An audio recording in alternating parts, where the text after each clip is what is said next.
Hi friends, అందరూ ఎట్లున్నారు? బాగున్నారు గదా! నేను గూడా బాగున్నా. మీ సపోర్ట్ ఉంటే ఇంకా మంచిగుంటా. సపోర్ట్ ఇష్టలందరూ గూడా పేరు పేరున ధన్యవాదాలు చెప్తానా. కొత్తగా ఎవరైనా నా ఛానల్ చూస్తున్నట్లయితే కొద్దిగా లైక్ జేసి, సబ్స్క్రైబ్ చేసుకొని సపోర్ట్ చేత్తరు అనుకుంటానా.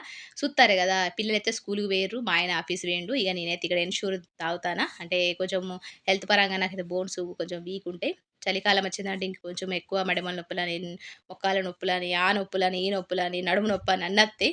అందుకంటే నేను డెలివరీ టైంలో కేర్ తీసుకోకపోవడం వల్ల అక్కడున్న సిట్యుయేషన్ అనేది, అక్కడున్న ప్రాబ్లమ్స్ అనేవి ఇప్పుడొచ్చినాయి నాకు.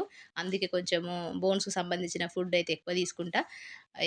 ఇయాల ఇంకొకటి విషయం చెప్పాలనుకుంటానా, మీతోని షేర్ చేసుకోవాలనుకుంటానా. ఇయాల మా చిన్నోని బర్త్‌డే. వాడు పుట్టినరోజు వానిది. ఇయాలైతే మంచిగా అనిపిస్తది. ఎందుకంటే వాడు స్కూల్‌కెళ్ళిపోయిండు గానీ, వానికైతే సాయంత్రం ఇంకా వాని కోసం ఇగ బయటికి పోవడమో, మరి ఏమన్నా కేకు గీకు తీసుకొచ్చుడో మరి ఏమో చూడాలె. ఇయాలైతే మీతో షేర్ చేసుకుంటా. అది గూడా మీతో షేర్ చేసుకుంటా. కొత్తోళ్ళైతే సబ్స్క్రైబ్ చేసుకోండి. పాతోళ్ళైతే ఎప్పుడు సపోర్ట్ చేసినట్టుగానే సపోర్ట్ చేస్తారనుకుంటానా. అయితే ఇక్కడ బెండకాయ ఫ్రై చేత్తాను. ఇయాల రెసిపీస్ ఏం లేవు. ఒక బెండకాయనే ఉన్నది రెసిపీ. అయితే ఇయాల మా చిన్న బాబుతో జరిగిన కొన్ని గుడ్ మూమెంట్స్, బ్యాడ్ మూమెంట్స్ 2 గూడా షేర్ చేసుకోవాలనిపిత్తాంది. ఎందుకంటే మనకు ఇలాంటి టైంలోనే గుర్తొత్తయి. మనకెవ్వరికైనా పిల్లలు పిల్లలు డెలివరీ అన్నప్పుడు మనకు కొంచెము బాగా హ్యాపీనెస్ ఉంటది. ఎందుకంటే 9 నెలలు, 10 నెలలు మోస్తాము. మన కడుపులో ఉన్నది పాపనో, బాబో తెలవది. సస్పెన్స్‌లో ఉంటాం. మనం మస్తు ఎక్సైటింగ్‌లో ఉంటాము. తీరా పుట్టిన తర్వాత మనకు ఇష్టం అంటే మన పాప ఇష్టం ఉంటే పాప పుట్టిందనుకో హ్యాపీగా ఫీల్ అయితాం. అదే పాప అనుకోని బాబు పుడితే ఒక బాధ.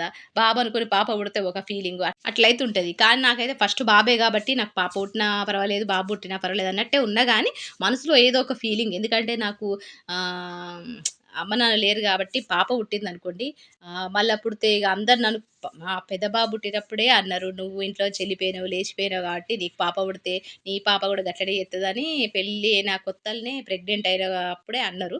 ఇగ ఆ బాధలు మళ్ళీ నాకు పాప పుడితే ఆహ్, ఆ మాటలు వింటనేమో అని ఒక భయమైతుండే.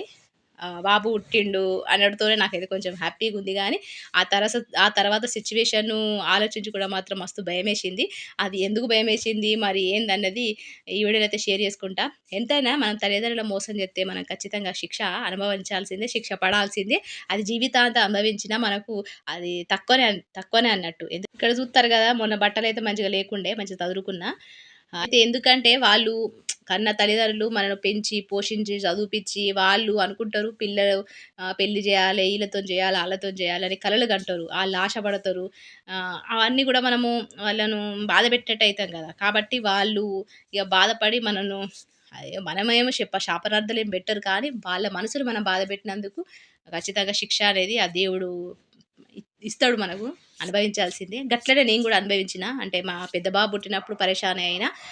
చిన్న బాబు పుట్టినప్పుడు గూడా మస్తు పరేషాన్ అయినా. అది ఏందనేది ఈ వీడియోలో అయితే షేర్ చేసుకుంటా. ప్రతి ఒక్క లేడీస్‌కి డెలివరీ అయ్యే టైంల అందరికీ కష్టమే ఉంటది. మనమేమో ఆపరేషన్ అయినా, నార్మల్ అయినా గూడా కష్టాలు పడాల్సిందే. ఆ 9 నెలలు, 10 నెలలు మోయాల్సిందే. ఆ తర్వాత మనమైతే ఖుషీ ఖబర్ ఇంటాం గాబట్టి మస్తు హ్యాపీగా ఫీల్ అయితాం.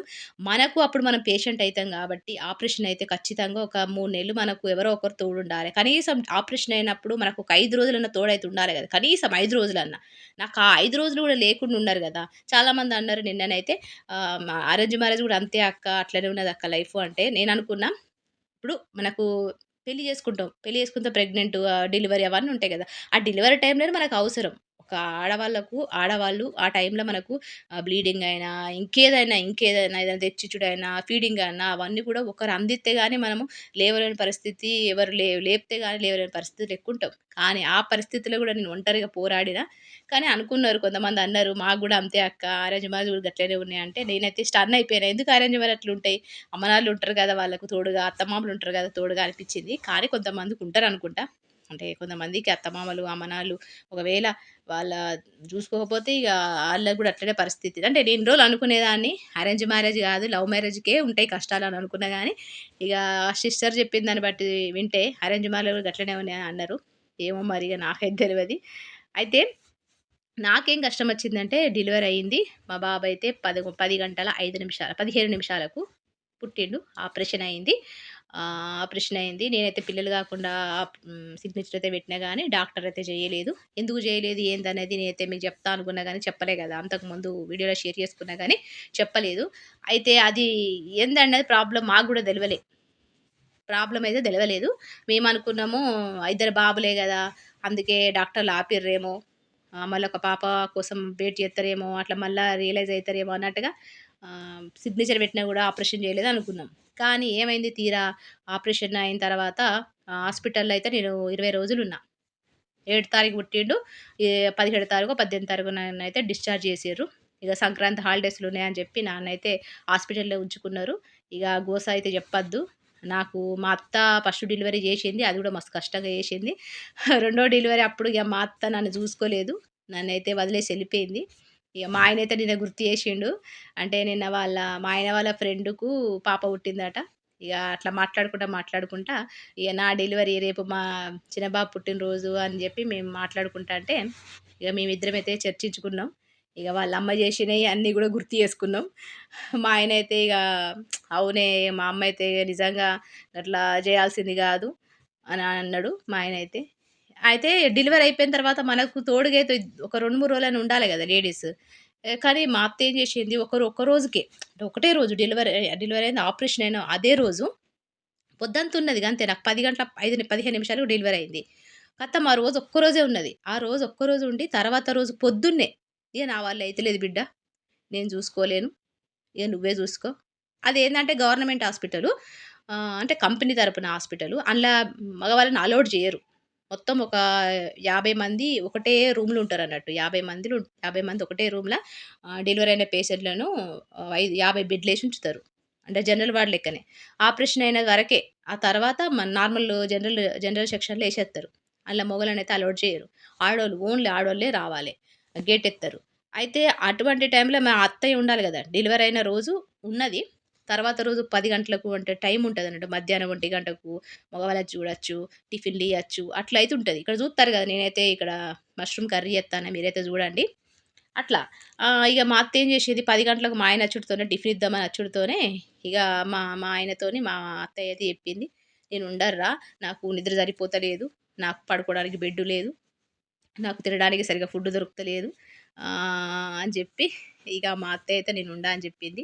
డెలివరీ అయిన తర్వాత రోజే ఇగ మా అత్తయ్య అయితే మా పెద్ద కొడుకుని తీసుకొని మేము హైదరాబాద్‌లో ఉంటాం గదా! నేను హైదరాబాద్‌లో డెలివరీ చేయించుకున్నా.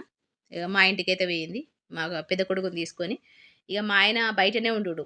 నాతో పాటు ఉన్నట్టే గానీ బయటనే. ఆయన ఎక్కడో ఆళ్ళ దోస్తుల రూమ్‌ల ఆళ్ళ ఈళ్ళ దగ్గర ఉండేటోడు. లోపలికైతే అలౌడ్ చేసేది లేదు. పేషెంట్ దగ్గర ఒకటే ఒక పర్సన్ ఉండాలె. అట్లుండేది. ఇగ మా అత్తయ్య అయితే ఎళ్ళిపోయింది. తర్వాత రోజే ఎళ్ళిపోయింది. ఇగ నాకెట్లా అనిపిత్తది మీరు జెప్పండి? ఒక పేషెంట్‌కు ఆపరేషన్ అయిపోయి ఉన్న పేషెంట్‌ను ఒంటరిగా వదిలి ఎళ్ళిపోతే, మనము బాబుని ఎట్లా చూసుకుంటాం? మనం అప్పటికే మనకు ఎంత ప్రాబ్లమ్ ఉంటదో మీకు తెలిసిందే గదా! బ్లీడింగ్ అని, అదని, ఇదని బాత్రూమ్ పోవాలన్నా, లేవాలన్నా, కూసోవాలన్నా, గోళీలు తీసుకోవాలన్నా, ఫుడ్ తినాలన్నా ఎంత బాధుంటది. కానీ ఆ టైంలో నన్ను ఒంటరిగా వదిలేసి మా అత్తయితే ఎళ్ళిపోయింది. ఘోరంగా బాధ అనిపిచ్చింది. మస్తు బాధ అనిపిచ్చింది. అవి గుర్తు చేసుకుంటే ఇప్పటికి గూడా నాకు మస్తు బాధ అనిపిస్తది.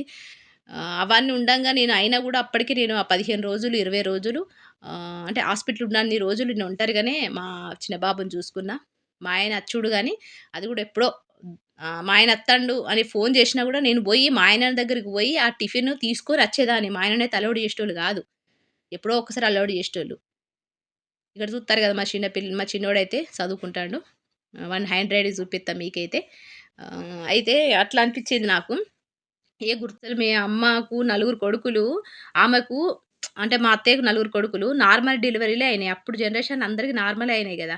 నార్మల్ అయినప్పుడు వాళ్ళ అత్త ఆహ్, 40 రోజులు వెల్లుల్లి, ఆ కారము, మంచిగా పత్యము అవన్నీ గూడా మంచిగా కేర్ తీసుకున్నదట. మరి ఆళ్ళ అత్త నలుగురు కొడుకులకు అంటే నలుగురు మనమళ్ళకు అంత కేర్ తీసుకున్నప్పుడు, మరి ఆపరేషన్ అయిన నాకు కేర్ తీసుకోకపోయినా గూడా చెప్పాలే గదా! గిట్లున్నదే నువ్వు గిట్లా మంచిగా చెవులో దూది పెట్టుకోవాలే, స్వెటరేసుకోవాలే. అంటే చలికాలం గదా! జనవరి 7 అంటే మనకు చలికాలమే. ఫుల్లు చలుండే. అయితే అట్లా కేర్ తీసుకోవాలని, అట్లుండాలి, ఇట్లుండాలని, ఈ ఫుడ్ తినాలి, ఆ ఫుడ్ అని జెప్పాలి గదా! అవి గూడా చెప్పకుండా మా అత్తయ్య అయితే హాస్పిటల్ నుంచి ఫస్టు ఆపరేషన్ అయిన ఒక రోజు ఉండి, తర్వాత రోజే ఎళ్ళిపోయింది. 15 రోజులు నేను హాస్పిటల్‌లో ఒంటరిగా నేనొక్కదాన్నే ఉన్నా. ఆ తర్వాత ఇంటికొచ్చిన తర్వాత గూడా ఒకరోజు ఉన్నది. ఇక ఇంటికొచ్చింది గదా! ఇక తానం చేయించుకుంటది. నీకు తానం చేయించుడు వచ్చు గదా పిల్లలకు.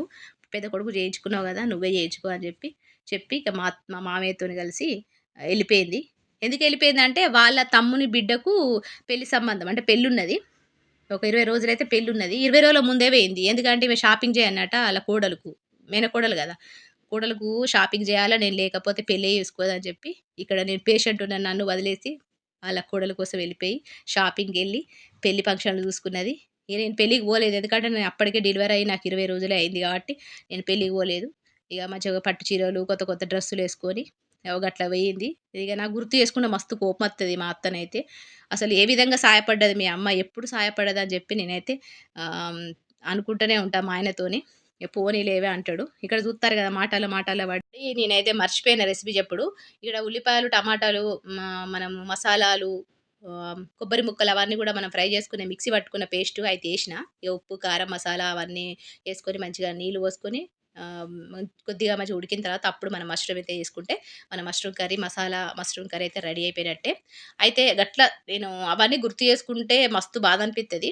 ఇవన్నీ బాధలు ఇట్లే ఉండంగా నాకు ఒక 20 రోజుల తర్వాత మళ్ళా డాక్టర్ అయితే మమ్మల్ని రమ్మన్నాడు. 20 రోజుల తర్వాత రావాలమ్మా బాబుకి ఒకసారి చెకప్ జేయాలని జెప్పి అన్నాడు. సరే అని జెప్పి మేమైతే హాస్పిటల్‌కయితే తీసుకుపోయినాం. హాస్పిటల్‌కి తీసుకుపోయిన తర్వాత ఇంకొక షాకింగ్ విషయం జెప్పిండు డాక్టరు. అసలు మాకు ఆపరేషన్ గాకపోవడానికి రీజన్ ఏందన్నది గప్పుడు అర్థమైంది. ఎందుకంటే మేమనుకున్నాం ఇద్దరు బాబులు గదా! మా పాప కోసం మళ్ళా వెయిట్ జేత్తారేమో అన్నట్టుగా మాకు చేయలేదేమో అనుకున్నాం. కానీ హాస్పిటల్ పోయిన తర్వాత డాక్టర్ చెప్పిన మాట ఇని ఇగ మేమైతే మా మైండ్ బ్లాక్ అయిపోయింది. ఎందుకంటే మా చిన్న బాబుకు కొంచెం హెల్త్ ప్రాబ్లమ్ ఉన్నదట. ఆ హెల్త్ ప్రాబ్లమ్ ఏందన్నది చెప్తే మీరు కూడా కొత్తగానే ఇన్నట్టే అనిపిస్తది. ఎందుకంటే అది కొత్తగానే నేనిన్నా. ఎప్పుడు ఎవ్వరికీ జూడలేదు. ఎక్కడ ఇనలేదు. ఇక్కడ చూత్తారు గదా! మంచిగా నీళ్ళేదో పోసుకున్నా మంచిగా ఆయిల్ అనేది మీదికొచ్చిన తర్వాత మనం అయితే మష్రూమ్స్ అయితే యేసుకుందాము. అయితే ఏమైందంటే మా బాబుకు నేను అప్పటికి 20 రోజులు ఇంటికొచ్చిన తర్వాత నేనైతే వాడు వాష్‌రూమ్ పోతా అంటే ఇట్లా ప్రెషర్‌తోని పోతలేడు వాష్‌రూము. వాడు కొంచెము కిందనే పోతాంది వాని వాష్‌రూమ్ అని జెప్పి, బాత్రూమ్ అని జెప్పి నేనైతే అనేదాన్ని. మా ఆయనైతే పట్టించుకునేటోడు గాదు. "ఏం గాదు గట్లెట్లా ఉంటది. చిన్నోడు గదా! ప్రెషర్‌తో రాదు వాష్‌రూమ్" అని జెప్పి మా ఆయన అన్నాడు. కానీ నాకైతే డౌట్ ఉండే. లేదు అట్లా గాదు, అట్లా లేదు. పెద్దోనిది అట్లా గాదు. పెద్దోడైతే మంచిగా పోయిండు ప్రెషర్‌తోని. పెద్దోడు అంటే చిన్న పిల్లలు బెడ్ మీదనే వాష్‌రూమ్ పోతారు గదా! మా పెద్దోడు పోతే అది ఇట్లా మనం పక్కన కూసోనుంటే మీద పడేది వానిది బాత్రూమ్. ఈ చిన్నోడు అట్లా గాదు. ఆని పడుకున్న ప్లేసులనే పడిపోతాంది వాష్‌రూమ్. గిట్లెందుకుంటది? అట్లుండదు గదా! అని జెప్పి నేనైతే డౌట్ పడ్డా. నేను డౌట్ పడ్డట్టే డాక్టర్ అయితే ఇగ పోయిన తర్వాత చెప్పిండు. చూత్తారు గదా! ఇక్కడైతే మష్రూమ్స్ ఏసుకున్నా. ఇగ మంచిగా నీళ్లు పోసుకొని మనమైతే లో ఫ్లేమ్‌లో ఉడికించుకోవాలి. కొత్తిమీరేసుకుంటే మష్రూమ్ మసాలా కర్రీ అయితే రెడీ అయిపోతది. ఇక హాస్పిటల్‌కి పోయిన తర్వాత డాక్టర్స్ అన్నీ చెకప్ జేసిర్రు. బ్లడ్ టెస్ట్ అని, ఆ టెస్ట్ అని, ఈ టెస్ట్ అన్నీ కంపెనీ తరపునే మా ఆయన కంపెనీ తరపునే ఒక 5, 6 లక్షల ఖర్చు అయితదని జెప్పిండు. కానీ కంపెనీ తరపున గాబట్టి అంతా ఫ్రీ అయితదని జెప్పిండు. ఇగ మేమైతే హాస్పిటల్‌కి పోయిన తర్వాత చెకప్ జేసిన తర్వాత ఒక డయాగ్రామ్ ఏసిచ్చిండు. బాబుది ఎట్లా ఏంది అనేది మొత్తము వాష్‌రూమ్ పిక్చర్ ఉంటది గదా! అదంతా గూడా పిక్చర్ అంతా డ్రా జేసి చెప్పిండు. "గిట్లున్నదమ్మా, గిట్లున్నది బాబు. బాబుది ఇక్కడ ఆపరేషన్ జేయాలె. ఇట్లా ఆపరేషన్ జేయాలె. 2 ఆపరేషన్‌లయితయి. ఆపరేషన్ వచ్చేసి 3:30 గంటలుంటదని" జెప్పిండు. అంటే బాబుకు సంవత్సరం అయిన తర్వాత ఆపరేషన్ జేయాలె అని జెప్పిండు. అప్పుడు వెళ్తే మీరైతే అడ్మిట్ గావాలె. 20 రోజులు, 21 రోజులు ఉండుడయితది హాస్పిటల్‌లో అని జెప్పి ముందుగానే జెప్పిండు. ఇక మేమైతే మస్తు భయపడ్డాం. అనుకున్నట్టు అయింది గదా! నేను ఆలోచించినట్టే అయింది గదా! అని జెప్పి మా ఆయననైతే అన్నా. ఏం గాదే చిన్న ఆపరేషనే అన్నాడు గానీ, తర్వాత పెద్ద ఆపరేషన్ అయింది. 3:30 గంటల ఆపరేషను. అయితే వానికేమైందంటే బాత్రూమ్ హోల్ ఉంటది గదా! ఆ హోల్ అనేది కిందికున్నది. మీది ఉండాల్సిన ప్లేస్‌లో గాకుండా మస్తు కిందికున్నది. దాన్నేం జేయాలా హోలును ఎక్కడైతే ఏ ప్లేస్‌లో అయితే ఉంటదో గా ప్లేస్‌లో తీసుకొచ్చి పెట్టాలి. అదొక ఆపరేషను. వానికి స్కిన్ అనేది లేకుండా వచ్చింది. ఆ బాత్రూమ్ అనేది స్కిన్ అనేదే లేదు. ఆ కిందుండాల్సిన స్కిన్ మీదుంది గానీ, మీద లేదు స్కిన్ను. కిందున్నది. ఓన్లీ కింద స్కిన్ మాత్రమే ఉంది. మీద లేదు. కాబట్టి కిందున్న స్కిన్‌ను కొద్దిగా తీసుకొచ్చి మీద అటాచ్ జేయాలె. అంటే 2 ఆపరేషన్‌లు. స్కిన్‌ను అటాచ్ జేయాలి. హోలును పెద్దగా జేయాలె. మీదికి జేయాలి అని జెప్పి 2 ఆపరేషన్‌లుంటాయని జెప్పిండు. ఇగ అది గూడా మేమే జూసుకున్నాం. మా అత్త రాలే, మా మామ మా మామోళ్ళు రాలే, మా బావలు రాలే, ముగ్గురు బావలున్నారు గదా! ఆళ్ళు రాలేదు, యారాళ్ళు రాలేదు, ఎవ్వరు రాలేదు. గట్లయితున్నది. ఇగ మా అమ్మకు మాకు మళ్ళా బాబు పుట్టిండని మా అమ్మకు జెప్తే, "అయ్యో! నీకు మళ్ళా బాబే పుట్టిండానే? నీకు ఆడపిల్ల పుడతదనుకున్నా. ఆడపిల్ల పుడితే నా గోసేమో నీకు అర్థమయ్యేదని" జెప్పి మా అమ్మన్నది. ఇగ ఎవ్వరికి జెప్పుకోలేకుండా మేమైతే బాగా కష్టాలు పడ్డాం. ఇగ సంవత్సరం లోపు మా బాబుకైతే ఆపరేషన్ జేపిచ్చినాం. ఇగ ఇప్పుడైతే బెటరే ఉన్నది. గట్లయితున్నది. ఒక బాబుకు పెద్ద బాబుకు ఒక ప్రాబ్లమ్‌తోనే పుట్టిండు. చిన్న బాబుకు గిట్ల ప్రాబ్లమ్‌తోనే పుట్టిండు. అంటే మనం తల్లిదండ్రులను మోసం చేస్తే ఖచ్చితంగా శిక్ష పడాల్సిందే. శిక్ష అనుభవించాల్సిందే. అది ఎన్ని రోజుల వరకైనా అనుభవించాల్సిందే. ఎందుకంటే ఆళ్ళు ఎప్పుడూ గుర్తు చేసుకుంటాంటే, బాధపడతా అంటే మనకనేది ఏడుపనేది తగులుతూనే ఉంటదని నేననుకుంటా. గిట్లయితున్నది. ఎన్నో కష్టాలు పడి, పడి, పడి ఈరోజు గిట్లయితే బతుకుతాన్నాము. ఇగ ఈరోజైతే మా చిన్న బాబు గురించయితే కొంచెం చెప్పుకోవాలనిపిచ్చింది. చెప్పుకున్నా. నాకు బాబు పుట్టినా, పాప పుట్టినా మస్తు ఆనందమేత్తది గదా! కానీ నాకైతే ఎటువంటి ఆనందం లేకుండా నేనైతే ఆ 20 రోజులైతే హాస్పిటల్‌లో గడిపినా. ఆ రోజులు ఎప్పటికి మర్చిపోను. గట్లయితున్నది నా జీవితం. ఇగ ఇప్పుడైతే ఎవ్వరు లేకపోయినా పిల్లలు, మా ఆయన మేమైతే గిట్ల కలిసుంటానం. ఇగ అంతే. ఇగ కష్టాలైనా, సుఖాలైనా మేము నలుగురమే. ఇగ రేపటి వీడియోలో అయితే కలుస్తా. కొద్దిగా చెప్పుకోవాలనిపించింది చెప్పుకున్నా. ఇగ ఉంటా మరి సెలవు.